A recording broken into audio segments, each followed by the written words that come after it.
ఒక incline plane పైన వచ్చి రింగ్ గానీ షెల్ గానీ డిస్క్ గానీ సాలిడ్ స్పియర్ ని గానీ వదిలితే కిందికి చేరుకోవడానికి ఎంత టైం పట్టింది అని చెప్పేసి ఎగ్జామ్ లో అయితే అడుగుతాను. ఇది సాల్వ్ చేయడానికి చాలా టైం పడుతుంది కదా. ఎటువంటి కన్ఫ్యూజన్ లేకుండా జబర్దస్త్ ట్రిక్ అయితే చెప్తాను. మీరు moment of inertia of different objects అయితే రాద్దాము. దీని రింగ్ అది mr², షెల్ అది 2/3 mr², అవునా.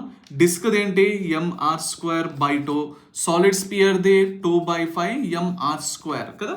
రైట్. సో టైం కోసము, ఈ టైం కనుక్కోవడానికి కోసము t is equal to √2l by ఈ లెంత్ l అనుకుందాము, 2l by g sin θ into beta. మరి బీటా వాల్యూ ఏమొస్తుంది అని అంటే, సో చూడండి రింగ్కి, సో కింద ఏమున్నది 1 ఉన్నది కదా. సో 1 + 1 ఎంత 2, ఇక్కడ కింద ఏమున్నది 3 ఉన్నది కదా.